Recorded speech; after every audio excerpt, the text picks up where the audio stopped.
নমস্কাৰ, আসসালামু আলাইকুম। মই ফাৰহান, আপোনালোকক মোৰ চেনেলটোলৈ স্বাগতম জনাইছোঁ।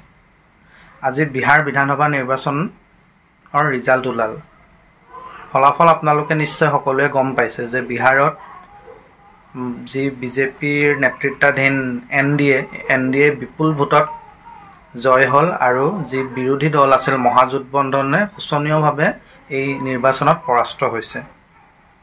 এতিয়া কথা হ'ল কি, বিহাৰত যি কংগ্ৰেছ নেতৃত্বাধীন বা আৰজেডি নেতৃত্বাধীন যি মিত্ৰজোঁট, সেই মিত্ৰজোঁটে কেনেকৈ মহাজোটবন্ধনে কিয় হাৰিল, এই পৰাজয়ৰ যদি কাৰণ বিশ্লেষণ কৰিব লগা হয় তেন্তে মই নিজৰ সীমিত জ্ঞানেৰে এই কথাই ক'ব পাৰিম যে বিহাৰত যি পিছপৰা শ্ৰেণী আৰু OBC জাতি আছে, এইসকলক লৈ বিজেপিয়ে এক বিশেষ ৰণনীতি প্ৰস্তুত কৰিলে। পিছপৰা শ্ৰেণী আৰু OBC যি শ্ৰেণী আছে, সেই শ্ৰেণীৰ বাবে বিজেপিয়ে বহুখিনি আঁচনি প্ৰণয়ন কৰিলে, বহুতখিনি তেওঁলোকক আৰ্থিক অনুদান আগবঢ়ালে, যিয়ে এই নিৰ্বাচনত এক নিৰ্ণায়ক ভূমিকা পালন কৰিলে। কিন্তু ইয়াৰ বিপৰীতে যি মহাজোটবন্ধন আছিল, তেওঁলোকে কেৱল মুছলিম ভোট বেংক আৰু যি যাদৱ জাতি বিহাৰত আছে, সেই যাদৱ জাতিৰ ভোট বেংকত মনোনিৱেশ কৰিলে। কিন্তু সেয়া যথেষ্ট নহ'ল নিৰ্বাচনত জিকিবলৈ। গতিকে এইটো এটা অন্যতম প্ৰধান কাৰণ য'ত বিজেপি জিকিলে।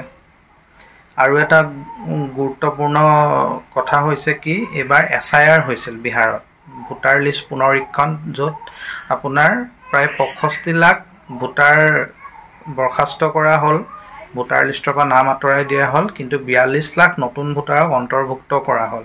আৰু এই যি কাম, এই ভোটাৰ লিষ্টৰ যি পুনৰীক্ষণ SIR বিজেপিক সহায় কৰিলে নিৰ্বাচনত জয়লাভ কৰাত। সেইটো এটা গুৰুত্বপূৰ্ণ কথা এই নিৰ্বাচনত।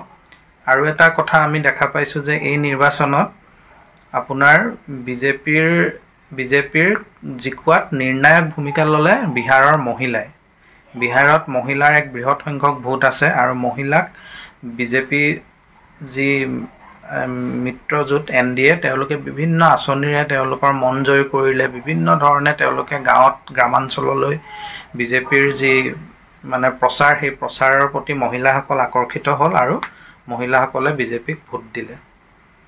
যিটো আমাৰ মহাজোটবন্ধনে এই ক্ষেত্ৰত পিছ পৰি ৰ'ল যে মহিলা ভোটাৰক তেওঁলোকে আকৃষ্ট কৰিবলৈ সক্ষম নহ'ল। আৰু এটা কথা হ'ল যে এই যি আপোনাৰ নিৰ্বাচন, এই নিৰ্বাচনত বিজেপিয়ে একত্ৰিতভাৱে বিজেপিৰ লগত JDU, LJP এনেকৈ একত্ৰিত হৈ তেওঁলোকে নিৰ্বাচনত প্ৰতিদ্বন্দ্বিতা কৰিলে। কিন্তু মহাজোটবন্ধনত যিটো মূল দল RJDৰ লালু প্ৰসাদ যাদৱৰ যিজন বৰপুত্ৰ তেজপ্ৰতাপ যাদৱ, তেওঁ নিজেই পৃথককৈ ৰাজনৈতিক দল গঠন কৰি নিৰ্বাচনত প্ৰতিদ্বন্দ্বিতা কৰি তেওঁ শোচনীয়ভাৱে পৰাস্ত হ'ল। লালু প্ৰসাদ যাদৱে নিজ বৰপুত্ৰ তেজস্বী যাদৱক পাৰ্টিৰ পৰা বহিষ্কাৰ কৰিছিল, দলৰ পৰা। সেয়ে তেওঁ নিজেই দল গঠন কৰি মহুৱা বিধানসভা সমষ্টিৰ পৰা প্ৰতিদ্বন্দ্বিতা কৰি নিৰ্বাচনত শোচনীয়ভাৱে পৰাস্ত হ'ল। প্ৰশান্ত কিশোৰক আমি সকলোৱে জানো। প্ৰশান্ত কিশোৰে নিজে এটা জন স্বৰাজ পাৰ্টি নামৰ দল গঠন কৰিছিল। তেওঁ নিৰ্বাচনত প্ৰতিদ্বন্দ্বিতা কৰা নাছিল, কিন্তু তেওঁৰ দলে নিৰ্বাচনত প্ৰতিদ্বন্দ্বিতা কৰিছিল, কিন্তু এখনো আসন জিকিবলৈ সক্ষম নহ'ল। গতিকে তেওঁৰ দলটোৱেও শোচনীয়ভাৱে এই নিৰ্বাচনত মুখ থেকেচা খালে। গতিকে মই ভাবোঁ, যদি প্ৰশান্ত কিশোৰ আৰু তেজপ্ৰতাপ যাদৱ যদি কংগ্ৰেছ মিত্ৰজোঁটৰ লগত একত্ৰিত হ'লহেঁতেন, তেন্তে হয়তো এই ফলাফল কিছু সলনি হ'লহেঁতেন। কিন্তু তথাপিও ইমান বিপুল ভোটত তেওঁলোক জিকিলে, বিজেপি দলে প্ৰায় 202খন আসন মিত্ৰজোঁটে লাভ কৰিবলৈ সক্ষম হ'ল। আৰু মহাজোটবন্ধনে 33-35খন আসনতে সীমাবদ্ধ হৈ থাকিল। যিহেতু বিহাৰত চৰকাৰ গঠন কৰাৰ মেজিক সংখ্যা হ'ল 122, সেয়া সহজে অতিক্ৰম কৰিলে বিজেপি মিত্ৰজোঁটে। আৰু এটা কথা যে আপোনাৰ OAC, আছাদুদ্দিন OACৰ যিটো ৰাজনৈতিক দল AIMIM, সেই দলটোৱে বিহাৰৰ যি সীমাঞ্চল এলেকাত কেইবাখনো আসন দখল কৰিবলৈ সক্ষম হৈছে, যিটো এটা অতি গুৰুত্বপূৰ্ণ বুলি আমি ভাবোঁ। যে আছাদুদ্দিন OAC যিটো হায়দৰাবাদ কেন্দ্ৰিক এটা সৰু ৰাজনৈতিক দল, সেই দলটোৱে বিহাৰৰ সীমাঞ্চলত তেওঁলোকে কেইবাখনো আসনত জয়লাভ কৰিছে আৰু তেওঁলোকে নিজাববীয়াকৈ প্ৰতিদ্বন্দ্বিতা কৰিছিল। তেওঁলোকে মহাজোটবন্ধনৰ লগত একত্ৰিত হোৱা নাছিল, নিজাববীয়াকৈ প্ৰতিদ্বন্দ্বিতা কৰি তেওঁলোকে জয়লাভ কৰিলে।